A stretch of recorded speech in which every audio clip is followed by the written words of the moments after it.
tema da conversa de hoje serão cuidados ao fim de vida e extubação paliativa como subitem dos cuidados.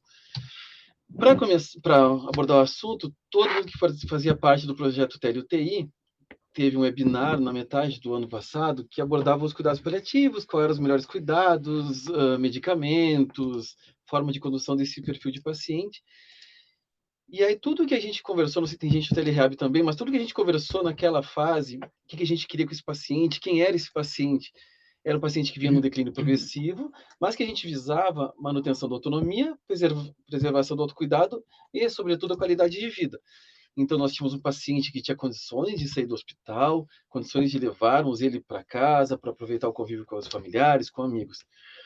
E aí, quando a gente passa para outra fase, uma fase um pouco mais avançada de cuidados ao fim de vida, a gente está falando dos últimos dias de um paciente que está internado. Aqui eu coloquei 72 horas de vida como limite, mas isso pode ser um pouquinho mais para lá, um pouquinho mais para cá, tá? Só para ter uma espécie de marcador.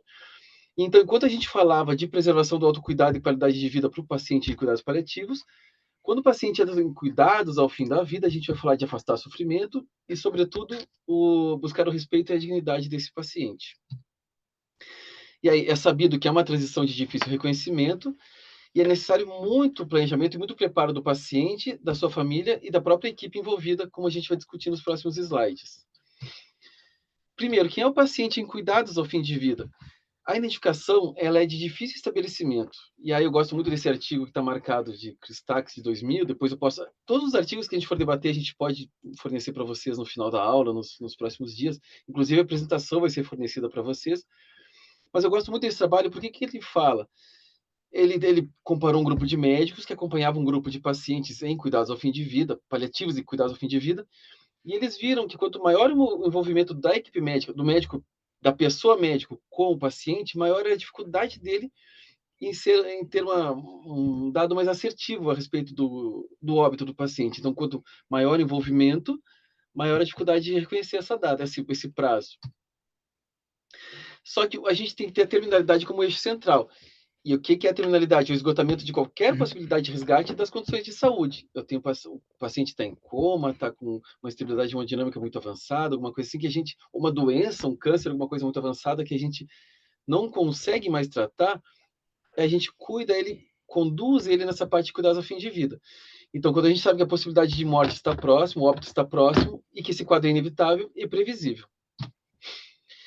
E aí, só para reforçar, tudo aquilo que a gente já discutiu no webinar lá da metade do ano, que não é nem encurtar, nem prolongar o processo de morrer. Então, a gente não está falando de uma eutanásia, que é acelerar o processo de morte. A gente não está falando de uma distanásia, que é gerar sofrimento até o processo de morte, e sim da ortotanásia, tá bom? Conduzir da melhor forma possível os últimos dias de vida.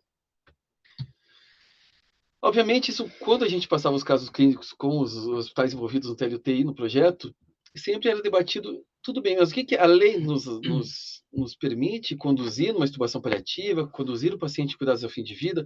O que a lei fala, o que o CFM fala, né? Então, quando a gente traz o aspecto legal e ético, a gente tem uma lei estadual de 99 que ela fala, e obviamente eu não vou ler texto por texto, mas a princípio são direitos do usuário recusar tratamentos dolorosos ou extraordinários que prolonguem a vida. Então a gente para com intervenções sucessivas que não tragam retorno para o paciente. Quando a gente vai para o novo Código de Ética Médica, ele também fala, e aí respaldando o médico, que é permitido ao médico limitar ou suspender procedimentos que prolonguem a vida do doente, desde que seja respeitada a vontade da pessoa ou do seu representante legal, caso o paciente não tenha mais condições de responder pela condução. E, por fim, uma resolução do CFM de 2006, que ele fala que o paciente, apesar de ser conduzido num processo de cuidados ao fim de vida, cuidados paliativos, ele continuará a receber cuidados para aliviar os sintomas, que incluem conforto físico, psíquico, social e espiritual, inclusive assegurando o direito de alta hospitalar. Aqui eu gosto dessa figurinha porque ela... Aqui eu gosto dessa figurinha porque ela mostra o papel de todas as profissões, ou muitas das profissões envolvidas no perfil hospitalar, perfil de UTI. Todas essas profissões nós encontramos no dia a dia que a gente passava round com vocês. E aí, claro, por exemplo, eu sou fisioterapeuta. A minha intenção com o paciente é cuidados respiratórios, cuidados de enfermagem, vai ser cuidados com lesões. Mas todas as profissões, de uma forma geral, a gente nunca pode esquecer que esses são os objetivos principais dos cuidados ao fim de vida, entendendo que isso é um paciente que é cuidados paliativos, mas que entra num processo ativo de morte, tá bom? Então a gente ajusta diretivas para cuidados ao fim de vida. É super importante que a gente tenha uma equipe ciente e alinhada com a programação, porque já é sabido por vários trabalhos que equipes não alinhadas que conduzem a extubação paliativa ou que conduzem os cuidados ao fim de vida, ao óbito, membros dessa equipe que não estavam alinhados no conhecimento ou alinhados com a programação, desenvolvem burnout, desenvolvem estresse pós-traumático, tá bom? Alinhamento familiar também é super importante, essa parte de suporte e acolhimento, desde a fase... Para quem já trabalhou com cuidados paliativos, sabe que desde que a internação começa a adquirir um caráter mais crônico, a importância de uma equipe acolhendo essa família, até na fase pós-óbito. E super importante também, e isso a gente encontrou alguma dificuldade no projeto TLTI, encontrou isso na realidade, inclusive, encontra na realidade dos hospitais de São Paulo hoje em dia, a notificação em prontuário, que isso é super importante, porque enquanto não tivermos a documentação, não tivermos nada escrito, isso faz com que hajam muitos processos de comunicação em paralelo, atrapalhando a condução do paciente. Aqui de uma forma global. Agora a gente vai passar por profissões, algumas profissões, o qual é nosso objetivo no cuidado com o paciente ao fim de vida. Agora a Ana Carolina vai conversar com a gente. Oi, pessoal. Para quem não me conhece, então, eu sou a Ana Carolina, sou médica aqui do projeto. Eu vou falar um pouquinho da atuação médica, mas gostaria de frisar até a fala do Diego, porque acho que é uma mensagem muito principal, uma das mensagens principais que a gente quer deixar para vocês, é que a atuação em cuidados paliativos, ela não é exclusivamente do médico, ela não é exclusivamente da enfermagem ou de qualquer outra categoria profissional, né? É uma atuação multiprofissional. Então, aqui, de uma maneira muito simplista, eu vou trazer um pouco, né, de como fazer o controle medicamentoso desses sintomas, mas queria frisar que para cada um deles que eu vou falar, existe também o tratamento não farmacológico, em que cada categoria pode desempenhar o seu papel. Qualquer dúvida, vocês podem levantar a mão, mandar no chat e a gente vai discutindo. Então, falando sobre o controle de sintomas do paciente em cuidados paliativos, existem inúmeros, né? A gente trouxe alguns aqui. Então, tem a hiporexia, a constipação, a fadiga, a xerostomia. Tem também os sintomas psicológicos, a secreção de vias aéreas, mas eu vou me ater aos 3 mais comuns e mais frequentes, que seriam náuseas e vômitos, dispneia e tosse e dor. Falando um pouquinho do manejo farmacológico, né, de náuseas e vômitos, lembrar sempre que a gente tem que atuar na via de origem, né? Então, por que esse paciente está tendo náusea e vômito?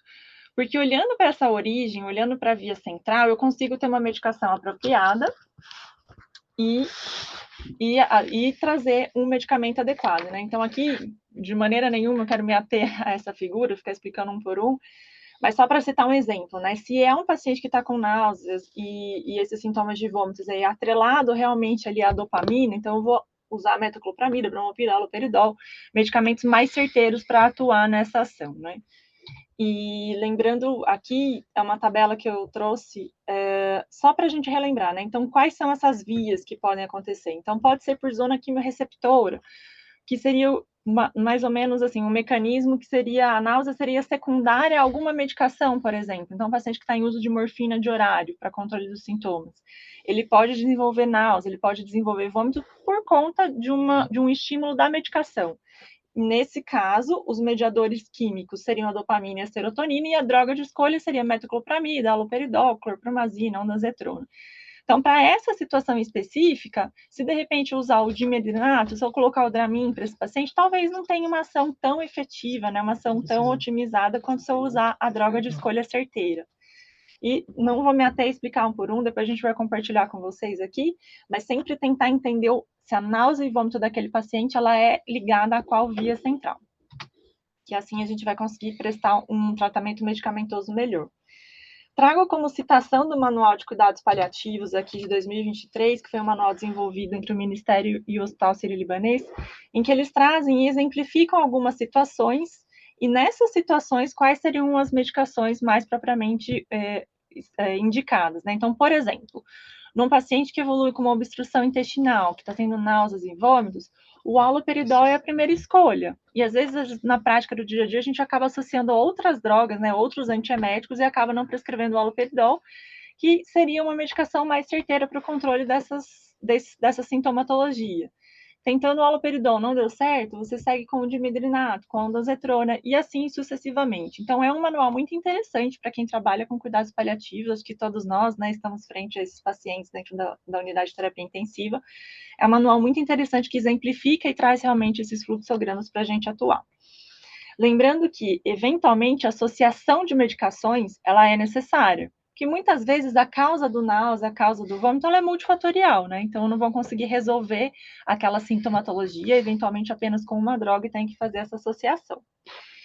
E não esquecer também das medidas não farmacológicas, né? E que aqui toda a equipe pode atuar, né? Então, nesses pacientes que são muito nauseados, que apresentam muita sintomatologia, de repente optar por alimentos mais gelados, né? Gelo mesmo, eventualmente a gente oferta até às vezes um copinho com gelo para o paciente ter aquele estímulo, né, na cavidade oral e eventualmente acaba melhorando essa questão da náusea também. Orientar o paciente a mastigar os alimentos de uma maneira mais devagar, fazerem pequenas refeições, evitar alimentos gordurosos. Então, são algumas adaptações em que aqui eu posso incluir a atuação da nutricionista, a atuação da fonoaudióloga, da terapeuta ocupacional. Então, toda a equipe pode atuar no auxílio, no manejo aí do controle desses sintomas, e não só o médico prescrevendo a medicação. Então, a gente realmente tem uma atuação multiprofissional.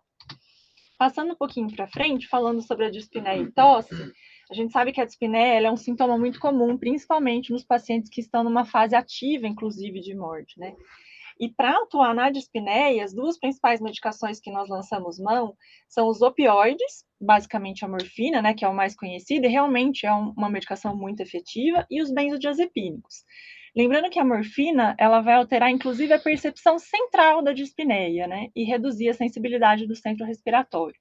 E os benzodiazepínicos vão ser indicados principalmente naqueles pacientes que têm um componente ansiogênico mais importante na dispneia. Então, também não está errado se de repente eu associar a morfina com alguma dose ali do opioide, né? Desde que individualizada, isso vai ter uma atuação bem importante no controle desses sintomas. Oxigenoterapia, meus colegas fisioterapeutas vão falar um pouco melhor, mas a gente utiliza principalmente naqueles pacientes que são hipoxêmicos sintomáticos. Se eventualmente eu encontro uma hipoxemia no monitor, na saturação, mas ele não refere dispneia, eu não devo tratá-la com aporte de oxigênio. Então, realmente é um cuidado que deve ser individualizado. Quanto à tosse, a nossa principal opção realmente é a codeína na dose que a gente vai discutir um pouquinho. Pode passar. Sempre investigar e tratar a causa. Aqui é importante, queria só trazer uma discussão, né? Eventualmente, um paciente, por exemplo, que tem uma doença oncológica avançada e evolui com derrame pleural de repetição, nesse paciente não adianta só eu colocar a morfina de horário e não resolver o problema central. Então, se a dispneia eventualmente é causada por um derrame pleural volumoso e esse paciente não está em fase ativa de morte, não é aquele paciente que você dá para ele evoluir realmente a óbito, né, para dar conforto nessa fase de evolução, se é um paciente que tem, apesar de ser paliativo, tem uma sobrevida ali um pouco mais prolongada, ali, de repente de 10 dias, né, 2 semanas, vale a pena a gente considerar drenar, né, fazer uma toracocentese desse derrame pleural volumoso, porque isso, apesar de ser um procedimento invasivo, pode trazer algum grau de conforto. Mas claro que isso não é uma conduta de rotina, né? Deve ser individualizado caso a caso. A gente sempre tem que pesar se o risco daquele tratamento, né, se de repente a dor, o desconforto daquele procedimento invasivo vai trazer um conforto expressivo a ponto de ser indicado. Então, é uma individualização que vai de paciente a paciente, de doença a doença. Falando um pouquinho das doses dessas medicações, né, em relação aos opioides, a gente tem a codeína e a morfina. A codeína, sempre lembrar de deixar de 6 em 6 em 4 em 4, a morfina de 6 em 6 ou em 4 em 4. Não vou me ater às doses, depois a gente compartilha isso com vocês, mas só queria chamar a atenção para a gente prestar atenção, na verdade, à meia-vida dessas drogas, né? De nada adianta eu deixar a morfina para esse paciente prescrito ali de 12 em 12 ou de 8 em 8 num espaço muito aumentado, sendo que o paciente vai ficar descoberto num período de tempo, né? Então, sempre se atentar a deixar a periodicidade dessas medicações adequada para um bom controle das sintomatologias. Em relação aos ansiolíticos, a gente conta com o diazepam ou o clonazepam, que são medicações que trazem aí um conforto, principalmente quando a dispneia ou a tosse tem um componente ansiogênico. E falando por fim, né, sobre o manejo da dor, existe um protocolo da OMS em que ela fala que a gente tem que abordar em 4 quesitos a dor: pela boca, pelo relógio, pelo indivíduo e pela escada. O que significa isso?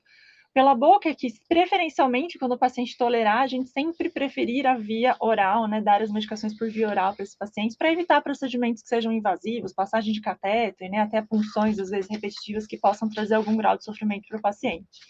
Então, se ele tolerar a medicação via oral, considerar como preferência para a via de administração das medicações. Pelo relógio, que é a intenção da gente deixar os analgésicos sempre de horário, né? Não somente para tratar a dor, mas para prevenir a ocorrência das mesmas. E se atentar a isso que eu acabei de falar no slide anterior, né? Da gente lembrar sempre da meia-vida, né? Da periodicidade adequada dessa medicação, para evitar que o paciente fique eventualmente descoberto em algum período aí do dia. Pelo indivíduo, então, aqui sempre individualizar. Eventualmente, pacientes vão responder melhor à morfina, outros vão responder melhor ao tramal, outros vão responder melhor a outras medicações. Então, considerar a individualização e a resposta que esse paciente tem às medicações que a gente propõe. E fazer o controle pela escada, que é essa figura que a gente traz, que da escada analgésica, né? Em que eu posso começar atuando com os não opioides adjuvantes, não tendo melhora ou persistência da dor, eu escalono para um opioide fraco, que seria basicamente a codeína e o tramadol, e não obtendo uma resposta efetiva, né, eu posso associar os outros opioides, os opioides fortes, como a morfina, metadona, fentanil. Lembrando, pessoal, que o uso do opioide forte não contraindica, não exclui o uso, de repente, de um analgésico simples, né? Então, não é porque o paciente está com a morfina de horário que eu devo tirar a dipirona. Muito comum a gente deixar as medicações que atuam em vias de ação diferentes e a gente acaba usando, na verdade, das mesmas para colocar em intervalos diferentes e manter o paciente coberto por um tempo maior aí em relação à sintomatologia de dor. Lembrar, assim como a náusea, vômito, a dispneia, né, todos os sintomas aí relacionados aos pacientes paliativos, a gente tem que ter uma atuação pensando não só na classe farmacológica. Por isso que eu quero frisar mais uma vez, não é só a atuação do médico o controle dos sintomas. Toda a equipe pode acionar, né? Pode adicionar nesse tratamento.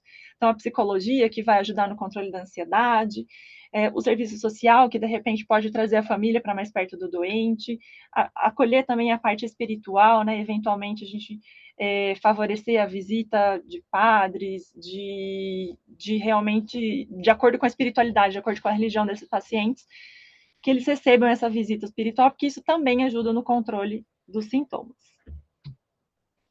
E agora eu quero passar a palavra para Diego. Oi, pessoal. Voltando a falar de uma forma super generalista sobre o papel da fisioterapia nos cuidados ao tratamento desse perfil de paciente.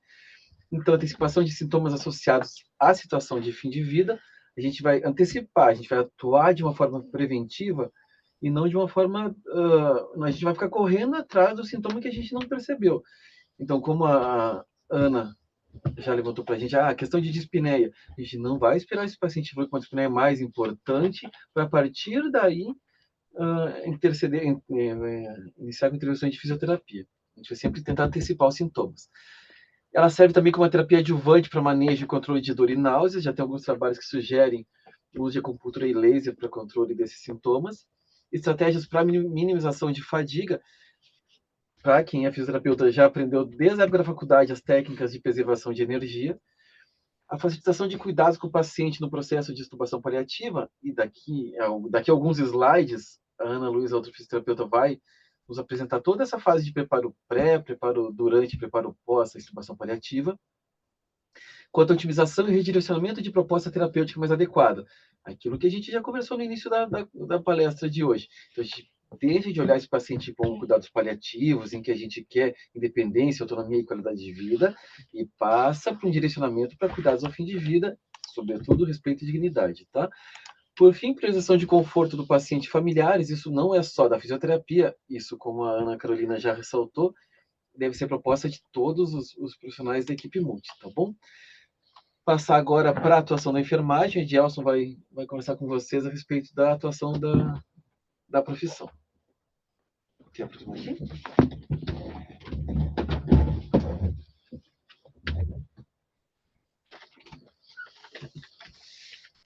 falando um pouquinho da atuação da enfermagem nos cuidados, primeiro, como cuidar bem de um paciente em terminalidade dentro de uma UTI, onde há outros pacientes com prognóstico.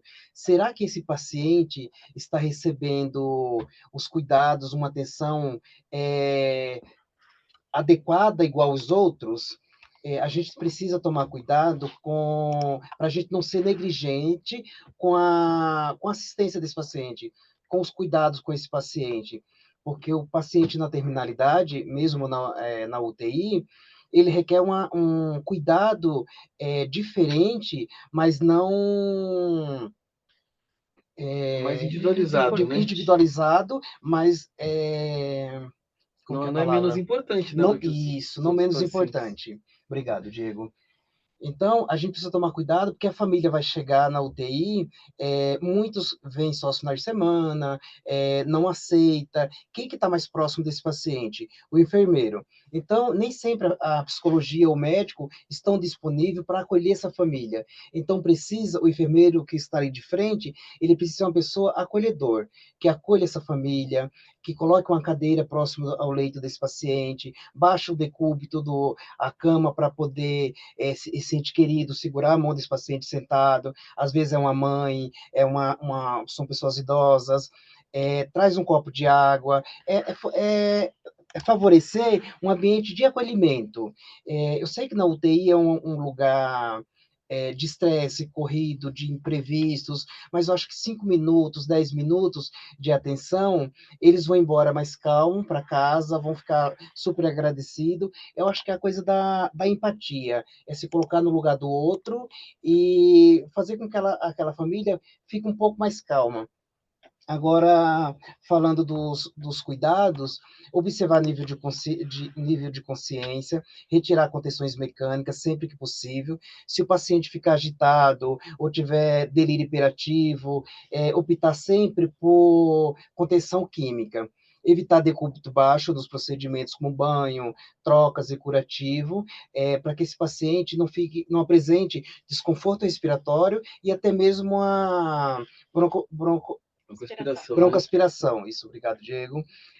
Avaliação e monitoramento dos controles álgicos e demais sintomas, para que esse paciente não sinta dor. Então, tem que observar a face de dor, na hora da manipulação, como que está em relação a dois pacientes. Revisão da frequência na aferição dos sinais vitais, inclusive destros. Nesse momento, que já está na terminalidade, os parâmetros estão todos irregulares, né? Então, o monitor vai ficar alarmando muito.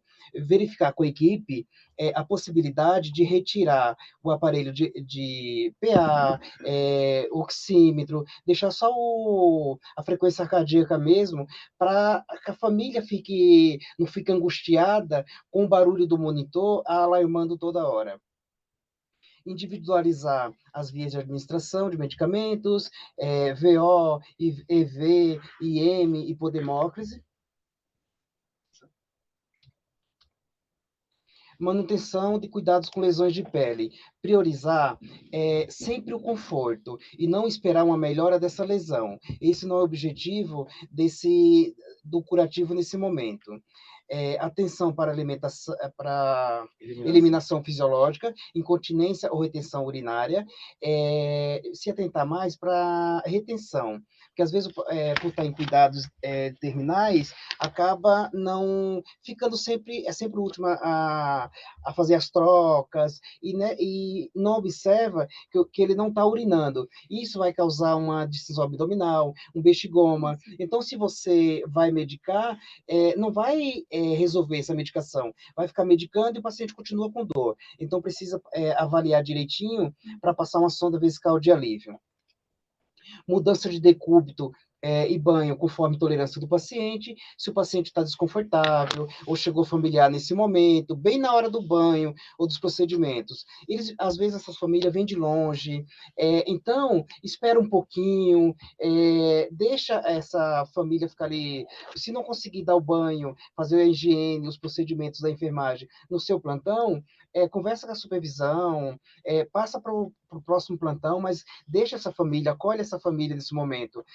eu acho que isso é a prioridade. Só faz uma higiene ocular e oral para quando a família chegar tá com aspecto bonito e pronto, não precisa se preocupar. Lembrar que os cuidados de enfermagem seguem até após o óbito, com a preparação do corpo, deixar o aspecto do paciente o mais natural possível, porque na hora do tamponamento tem pessoas que às vezes exageram um pouquinho para evitar que tenha sangramento. Então é prestar mais atenção, tomar um pouquinho mais de cuidado, porque esse paciente não é um ente querido nosso, mas ele é um ente querido de alguém, sabe? Tem um pai, tem uma mãe, tem uma esposa, um esposo, enfim. Que vai receber esse corpo. Então, eu acho que ter humanização mesmo, se colocar no lugar do outro, é gostar de acolher. Então, para que eles recebam de uma maneira menos chocante, digamos assim. A importância da presença da família e o acolhimento com privacidade. Não esquecer, sempre colocar um biombo, fazer com que seja... Dentro da UTI, eu costumava fazer o seguinte, sempre que surgir um leito mais afastado num cantinho, sempre levar transferir esse paciente para um canto da UTI, para ter mais privacidade com a família.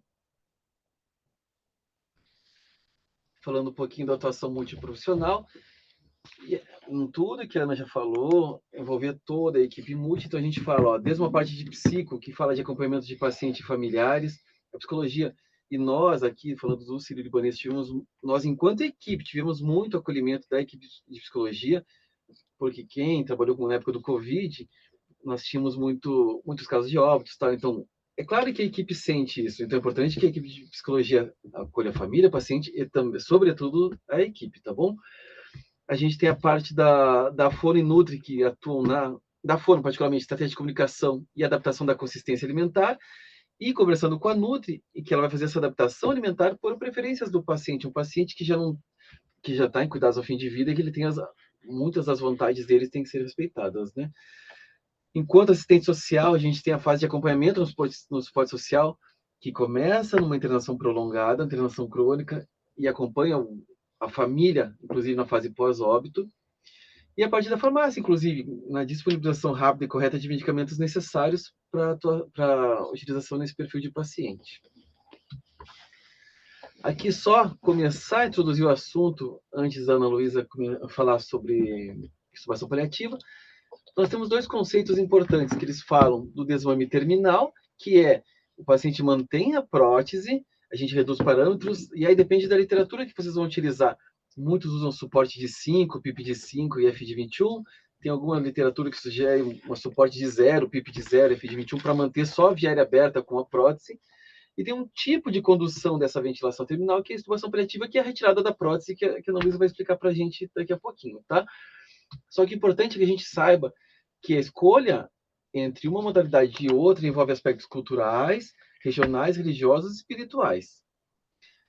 Só pincelando por cima, eu gosto muito desse mapa, porque ele mostra, em as áreas em vermelho, países que desenvolvem mais pesquisas em cuidados paliativos e nesse tipo de extubação paliativa, e em amarelo, países que têm algum tipo de estudo, mas que não tem grandes centros de cuidados paliativos. Tá? Então, a gente consegue ver, até para os artigos que eu vou discutir, a gente vê a América do Norte toda voltada para uma extubação paliativa, a gente tem a Austrália, tem a Inglaterra e a parte de leste europeu voltados para a extubação paliativa. A gente tem até a região do Sudeste do Brasil, Sul e Sudeste do Brasil, que tem bastante estudo nessa situação. E áreas em amarelo, áreas em amarelo, regiões do mundo que não tem tantos trabalhos ou que não tem esse perfil de extubação paliativa. Então, são áreas que optam por desmame terminal no dia a dia. Eu gosto desse trabalho, esse editorial, que ele fala o seguinte: ele pegou alguns trabalhos de língua latina, alguns trabalhos que abordavam TIs de língua latina e alguns trabalhos que abordavam TIs de anglo, né, da parte inglesa, que é Inglaterra, Estados Unidos, Canadá e Austrália. E aí, o que eles viram? Nesse compilado editorial, ele mostra que quando nesse caso, numa UTI francesa, da língua latina que eu conversei com vocês, quando foi oferecido para as famílias e para a equipe a extubação terminal e o desmame terminal, foi excluído em 32% extubação terminal e 67% o desmame terminal. Então, 67% permaneceram com a prótese, tá? E aí vocês podem pensar, para quem é fã de extubação terminal, como eu, inclusive, falar, nossa, mas 32% é um número muito baixo. Se a gente trouxer esse número para a realidade brasileira, ele é muito mais alto do que a gente realiza realmente no Brasil, tá bom? Só que esse editorial ele mostra um outro trabalho que foi realizado no Canadá. E ele mostra que foi exatamente o contrário. Lá no Canadá, que tem todo esse aspecto cultural, lá eles preferem a extubação terminal em 62% das UTIs dos pacientes e 37% o desmame terminal. E aí um detalhe a mais que esse artigo traz, ele fala que a família Beira-Leito foi presente em 100% dos pacientes que optaram por extubação terminal e aproximadamente 70% de quem optou pelo desmame terminal, mostrando um pouquinho mais de afastamento. Passa agora para a minha colega Ana Luísa, outra fisioterapeuta, sobre a extubação paliativa. Obrigada, Diego. Bom, pessoal, eu vou conversar com vocês, agora que a gente viu o que acontece com o desmame terminal, a extubação paliativa, a gente descobriu um pouco sobre os aspectos culturais também, da opção de cada serviço de escolher a sua forma de cursar com a terminalidade ou removendo a cânula ou fazendo o desmame terminal. Eu vou falar com vocês sobre a extubação paliativa em si. Se a gente colocar na definição o que é extubação paliativa, ela é a retirada, é o ato de retirar mesmo o tubo orotraqueal, com consequente desconexão da ventilação mecânica, e aí você remove esse suporte, esse tipo de suporte artificial, mas você mantém o controle da dispneia e do desconforto respiratório através de outros recursos, farmacológicos ou não farmacológicos, mas sem o uso da prótese, tá? Esse tipo de adequação, esse tipo de ação é uma parte das adequações de medidas para um paciente que está num processo de fim de vida, justamente com esse objetivo de evitar essa obstinação terapêutica ou o processo que a gente chama de distanásia, que é a utilização dos recursos fúteis, mesmo quando o paciente está em processo de morte iminente, tá bom? E aí eu vou dar uns exemplos para vocês, a suspensão de hemodiálise ou de cirurgias, outros procedimentos invasivos, limitação ou suspensão de drogas vasoativas e a retirada da ventilação mecânica ou a ventilação terminal. O propósito principal da retirada da cânula é que quando a gente vê que o paciente está em morte iminente e a gente não enxerga mais nenhum benefício na continuidade do processo da ventilação mecânica de maneira terapêutica, a retirada da cânula, do tubo, ela é vista como um conforto, porque a gente entende que essa prótese, essa presença desse tubo, ele pode ser um prolongador, um promotor de sofrimento e um prolongador dessa morte que já é iminente, tá bom? Esse slide a gente colocou porque, por mais que a gente acredite que existe uma importância muito grande de individualizar o tratamento do paciente, é importante também você implantar protocolos na sua instituição, porque mesmo você tendo o seu tratamento direcionado para o seu paciente de acordo com a estrutura que você tem no seu serviço, é importante sempre a gente colocar os protocolos para que a gente tenha um fluxo de ações para que as fases aconteçam e que não seja pulada nenhuma fase. Então, eu vou citar para vocês por que é tão importante implantar os protocolos na instituição. Primeiro, quando a gente sabe a hora de implantar e o que implantar, a gente racionaliza o processo da suspensão das medidas de manutenção de vida de uma maneira mais segura. Além disso, quando a gente tem essa segurança, a gente tem uma redução no sofrimento de familiares e de toda a equipe envolvida, porque você faz isso várias vezes e começa a ficar seguro de fazer essas ações, tá? Além disso, você promove uma prática melhor da ação, além da otimização da condução toda no processo que envolve a finalidade, o fim da vida. Pode passar o próximo. A gente dividiu aqui em 3 fases a extubação paliativa. A gente colocou aqui uma hora, 24 horas antes, mas assim, isso é só uma medida, é um direcionador. A ideia aqui é a gente direcionar e não colocar o paciente numa caixinha que tem que ser feito. Tudo é só entender que são fases e que você precisa passar por algumas etapas para avançar para as próximas, mas existe basicamente uma fase preparatória da extubação paliativa, a fase preparatória é a extubação em si e o processo do acompanhamento do pós-extubação. Bom, quando a gente fala em preparo prévio, e aí, novamente, essas 24 horas antes é só um direcionador, o ideal é que a equipe esteja ciente existe um desejo da equipe de fazer isso, e aí essa equipe precisa estar alinhada e precisa estar segura de fazer esse procedimento. Por isso, mais uma vez, é importante implantar um protocolo para, inclusive, você ter formas de reconhecer esse paciente que tem essa necessidade da extubação. Então, elaborar um novo plano terapêutico já voltado para essa nova situação, junto com esse plano terapêutico, oferecer todo momento um acolhimento familiar, então explicar o que vai acontecer, explicar o que pode vir a acontecer na sequência. Se tiver nesse momento algum rito, algum culto religioso ou cultural que necessite ser feito, esse é o momento de oferecer isso para a família e de respeitar esse momento. E todo esse processo, a nossa sugestão sempre é que seja documentada, notificada em prontuário. A partir do momento que você estabelece esse novo plano terapêutico, o ideal é que você comece a atuar em medidas para minimizar o sofrimento que pode acontecer durante todo esse processo. Uma das coisas que mais acontece é a dispneia com o estridor laríngeo ou o death rattle, que é aquele ruído da morte que eles chamam, né?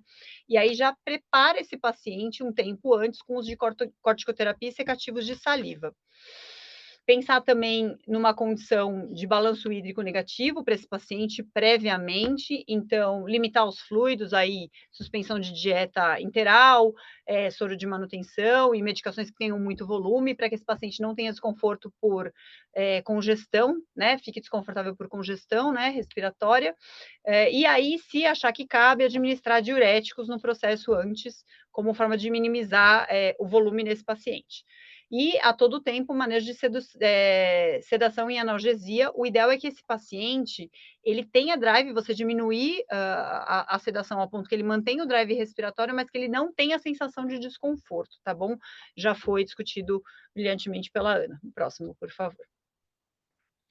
Quando a gente fala em preparo para a extubação em si, é só entender que o paciente precisa minimamente estar estabilizado. Não adianta você extubar um paciente em processo ativo de morte, ou em FA, ou muito taquicárdico, ou com face de dor, que está clinicamente em sofrimento. O ideal é que você estabilize esse paciente minimamente para que você comece o processo com uma segurança, tá bom? Aí a gente começa a fazer o desmame gradual da ventilação mecânica, então a gente faz os parâmetros ventilatórios, a gente vai diminuindo, se tiver necessidade de aspiração de cânula orotraqueal e das vias aéreas superiores, e a gente sugere também fazer o leak test para ver se tem escape de ar e uma via de saída e entrada de ar minimamente para que possa ocorrer essa extubação. Pensar também é muito importante no aspecto sensorial, tanto para o paciente quanto para a família, se a família quiser estar presente. Então, sempre priorizar uma atmosfera agradável e calma, com luz agradável, temperatura e ruído, minimamente tentar fazer isso na UTI, né? E se tiver algum dispositivo que possa causar desconforto, retirar esses dispositivos, por exemplo, contenção mecânica, compressor, meia elástica, tentar manter esse paciente o mais confortável possível. Só vou fazer uma ressalva para a sonda vesical de demora e para a sonda nasogástrica, nasointeral, eu acho que é uma questão da gente contrabalancear. Às vezes o paciente tem estase, na hora que você extuba, ele pode vomitar, e aí a sonda seja uma forma de assegurar que ele não possa fazer ou minimizar, não ter o vômito depois de ser extubado. Então, só pesar na balança para ver o que vale realmente a pena. E aí, em relação aos alarmes, desativar tudo, manter a monitorização, mas tentar tirar os alarmes só para redução do estresse mesmo que o ruído causa, tanto para pacientes quanto para os familiares. No momento da extubação, posicionar o paciente, preferência sentado, com a cabeça bem alinhada, e ter sempre um acesso venoso fácil, para que você faça as medicações, para ter o resgate farmacológico, e aí diminuir os parâmetros gradativamente até o mínimo, ou 5, 5 e 21, ou como o Diego falou, alguns setores trabalham com 0, 0 e 21, fica a critério. Fazer a retirada da cânula e garantir a manutenção das vias aéreas pérvias, então às vezes sai alguma saliva, aspirar a cavidade oral, e sempre atentar para sinais de dispneia e estar sempre disposto para ação rápida, com medidas farmacológicas e até não farmacológicas, e se atentar à posição depois do procedimento. Alguns pacientes ficam de lado para evitar que a celorreia escorra para trás, então colocar ele mais de lado, ficar sempre de olho a sinais de sofrimento e como o paciente está reagindo em relação à respiração. Pode ir.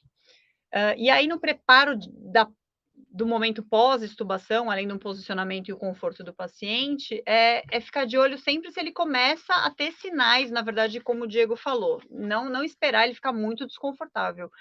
Tem um mínimo sinal de desconforto, já começar a pensar em atuar. Então, taquicardia, taquipneia, expressão facial de sofrimento, batimento de asa nasal, sudorese ou inquietação são sinais de alerta para a gente entender que o paciente está começando a ficar desconfortável.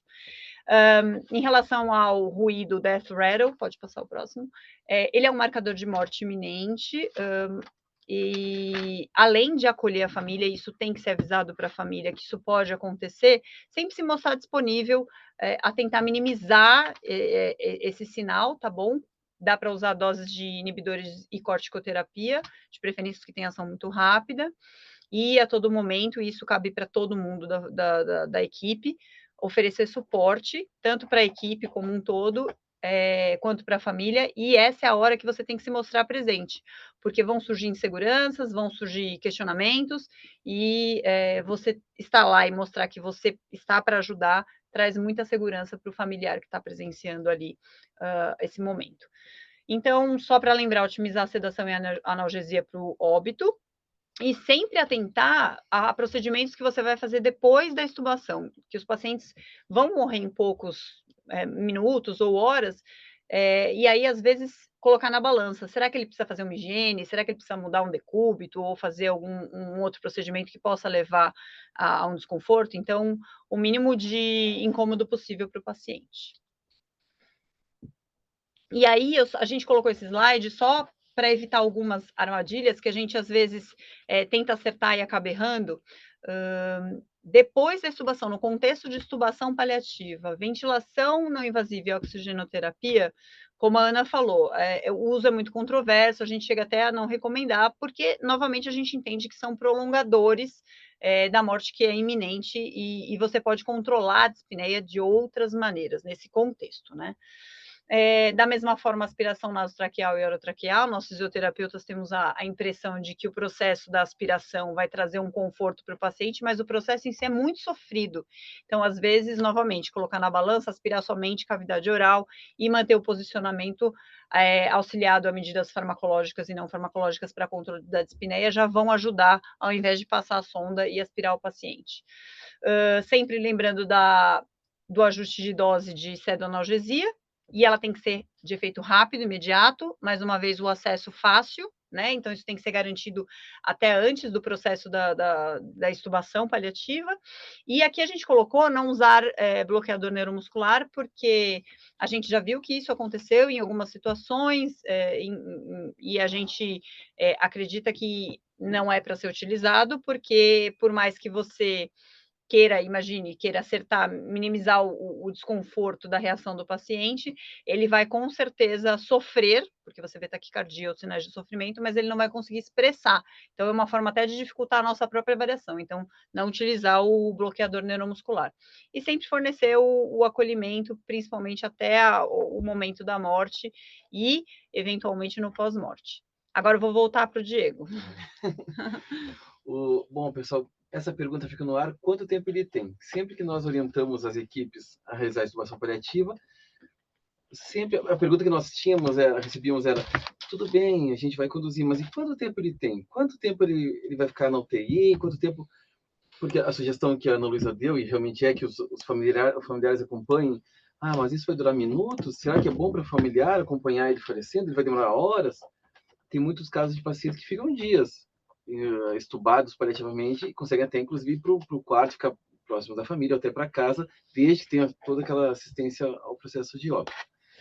E aí eu trouxe 3 artigos, só de uma forma mais geral, falando de quanto tempo o paciente tem depois que ele é estubado paliativamente. Então, a gente tem o primeiro artigo que ele fala que para pacientes com FI maior que 70 e usando drogas, o tempo médio, tá? É de 0,9 horas, então é quase 1 hora, mas tiveram pacientes que morreram, que faleceram logo na extubação e alguns que duraram 165 horas. O segundo artigo, ele traz que para pacientes com diabetes, PIP mais alta, creatinina, uso de drogas sedativos, o tempo médio foi de 0,58 horas. Tiveram pacientes que faleceram no primeiro minuto e uns demoraram 76 horas, tá bom? E aqui o artigo gerou a pergunta de quanto tempo ele tem. ele fala que, tendo preditores a pressão arterial sistólica abaixo de 90 e o índice de mortalidade alterado, o paciente tem um tempo médio de 8,9 horas, isso é bastante, tá?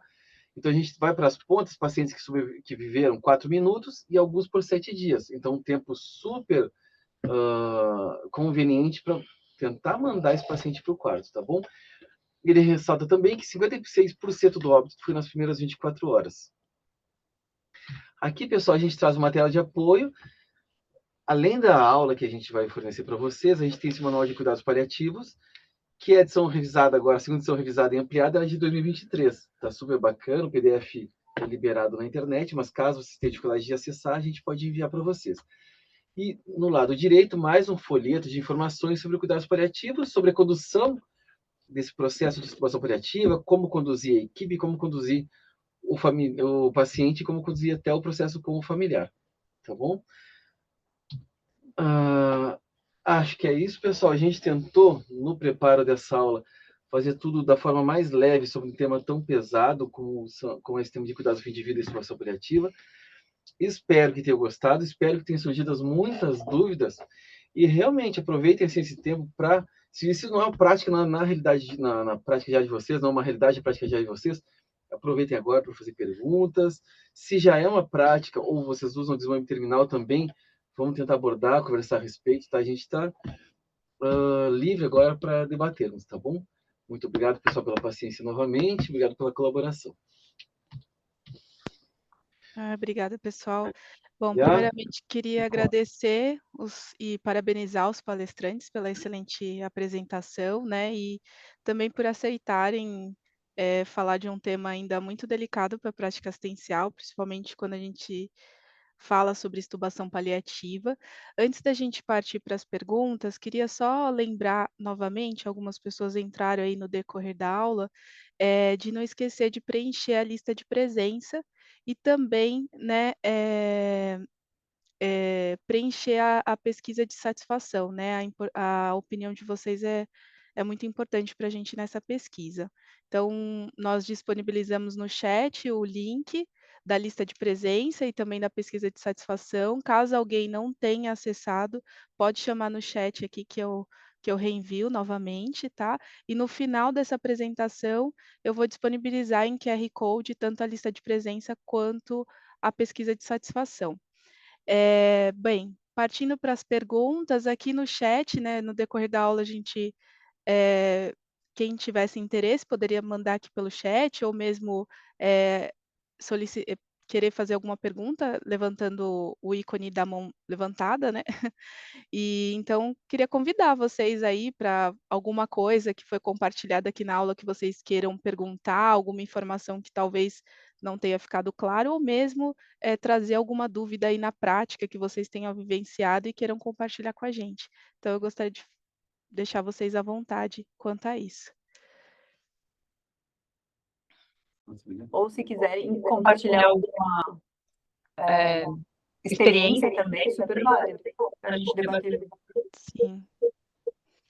Nós estamos em torno de 50 participantes aqui. Isso é muito bom aí para a gente poder abordar bastante o assunto, né? Então, quem tiver interesse pode abrir o microfone, pode colocar a pergunta no chat que eu posso reproduzir a pergunta aqui para os palestrantes. E também pode levantar a mão, não sei. A Fiquem à gente está vontade. por não trazer doses de drogas, essas coisas, para não deixar uma receitinha muito, muito congelada para você. Se alguém, a parte médica, por exemplo, tiver dúvidas a respeito de sedação, essas coisas, quiser perguntar para a Ana, ou algum termo mais específico, não sei se alguém quer.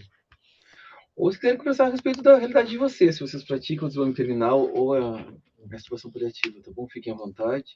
Se alguém já tem algum protocolo, né, já instituído aí de extubação paliativa na instituição, ou queira implementar também, acho que aqui o Diego e a Ana e os palestrantes aqui, eles têm experiência, né, a gente já teve oportunidade no projeto TeleUTI de implementar em algumas instituições o protocolo de extubação paliativa. Então, quem tiver interesse, podemos tirar algumas dúvidas. Vou dar mais alguns minutinhos aí, antes de encerrar.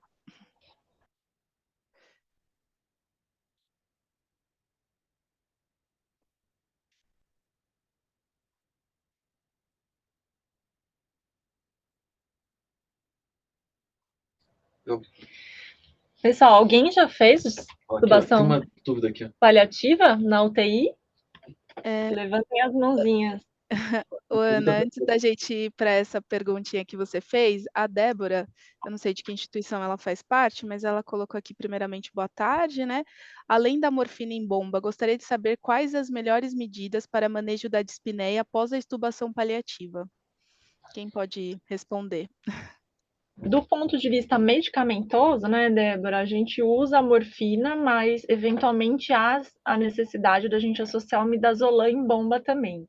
Tem as doses que são preconizadas, que são doses diferentes das doses que a gente usa para sedação, né, habitual, mas habitualmente a gente tem que ligar realmente um sedativo um pouco mais potente.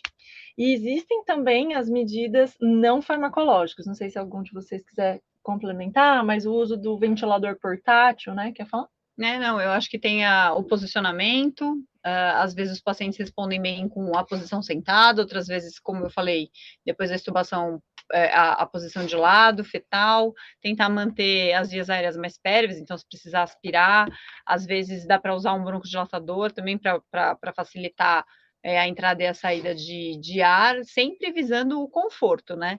E por mais que a gente, eu não sei se vocês têm o conhecimento, mas às vezes a sensação de ar no rosto, com ventilador ou leque, um familiar abanando, tem comprovação de melhora dessa sensação de dispneia, de falta de ar. Então, essas medidas não farmacológicas associadas às farmacológicas. Ótimo. Alguém mais que gostaria de complementar? Tem uma segunda pergunta. Bom, Pode falar. a pergunta não está identificada, mas primeiramente, boa tarde. E como ocorre na rotina de vocês a abordagem dos familiares quando se recomenda a extubação paliativa? Oh, boa pergunta também para quem está no tablet, né?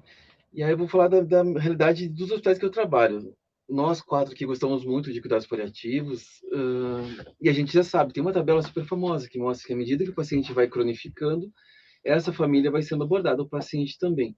E a gente tem dois esquemas de fornecimento de atenção a essa família. A gente tem, em alguns momentos, uma equipe volante de cuidados paliativos nesse hospital, que é composta por médico, enfermagem, psicologia, físico, que abordam essa família ao longo da internação e conversam com a equipe platonista, ou a equipe, entre aspas, dona desse paciente. E aí tem equipes, uma outra forma de conduzir esse paciente, a própria equipe da UTI, sentindo a gravidade do paciente, já inicia essa abordagem lá atrás, da gravidade do paciente, da falência de algumas intervenções. Isso vai sendo conversado aos poucos. Obviamente, se isso for abordado no dia do procedimento, ou 2 dias antes do procedimento, isso é bem mais difícil de ser realizado, uma extubação paliativa. Essa prática de vocês tem sido diferente, mas eu acho que a abordagem começa lá atrás, quando sentimos o início da falência da terapêutica. E a abordagem é sempre explicando, né, para a família todos os passos que serão dados.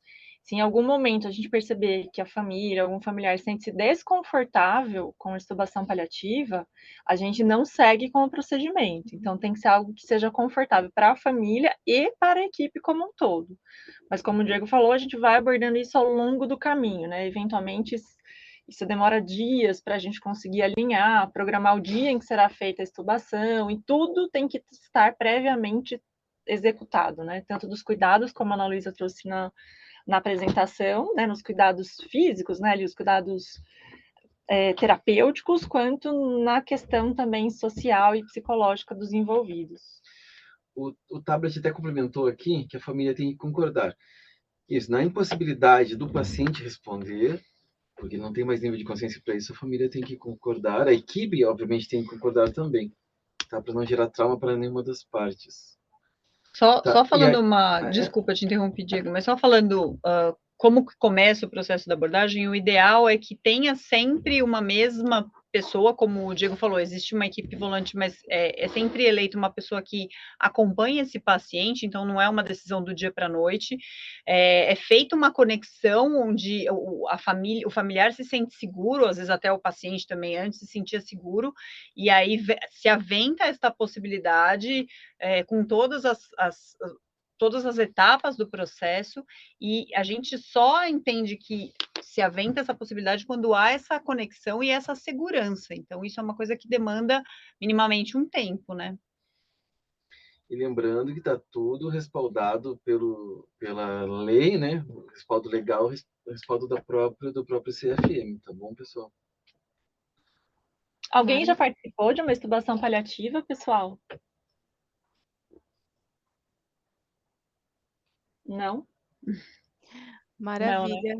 Obrigada pelas respostas. E eu acho que com relação à intubação paliativa, além, né, desse preparo da família, por isso que é muito importante ter os protocolos, né, para a gente seguir as etapas do cuidado, né, que vai trazer essa segurança para a gente fazer esse procedimento na hora da intubação, e também isso vai trazer uma melhor experiência tanto para o profissional quanto para a família. Então, esses cuidados que a gente levantou, acho que contribui muito para a gente pensar um pouco sobre isso. Mais algum participante tem alguma pergunta? Nós podemos ainda aguardar mais uns minutinhos. Só lembrando que no final da apresentação eu vou compartilhar novamente o QR Code da pesquisa de satisfação e da lista de presença, tá? Queria agradecer aí em torno dos quase 50, algumas pessoas já saíram da aula. E aí a gente já iria para os finais. Acho que vale a pena já finalizar, né? Acho que vale a pena já colocar o QR Code, tá? Você consegue compartilhar a tela? aqui, Sim, ó. antes de todo mundo, tem mais uma pergunta? Ótimo, então vamos lá. Paulo César. Boa tarde a todos. Paciente em estado paliativo. Chega na UTI, mas a família fala para a equipe. 2 pontos. Se o paciente agravar para não entubar, esse pedido da família é aceito pela equipe? Pode começar. Tudo bem, Paulo? Uma colocação muito pertinente. Isso não é tão incomum, né? É como cada vez mais comum aí na nossa prática do dia a dia. Se a família tiver consciência de que não entubar faz parte de uma proposta de cuidados paliativos, a gente acata a opinião, né? A colocação, na verdade, dos familiares e segue com o controle dos sintomas e os cuidados paliativos. Eu só queria chamar a atenção e frisar, porque muitas vezes a família traz essa consideração, não quero que entube, não com o pensamento paliativista, mas com o pensamento de que, se entubar, meu familiar vai morrer, ou ele vai sofrer, eu quero que faça tudo, mas não quero que entube. Então, acho que é importante a gente entender se aquele familiar traz essa colocação com o intuito paliativo e está entendendo que esse paciente vai evoluir com um desfecho não favorável, ou que virá a falecer ainda naquela internação, para que isso seja transcorrido e seja executado de uma maneira mais tranquila. Entendi o propósito, né, dessa colocação. Deu para entender? Ótimo. A Rafaela está parabenizando os palestrantes, excelente explanação, temática de extrema relevância, e o Paulo também está agradecendo aí a resposta. Acho que a gente pode ir para o final, mas antes de ir, quem puder, eu vou interromper aqui a gravação.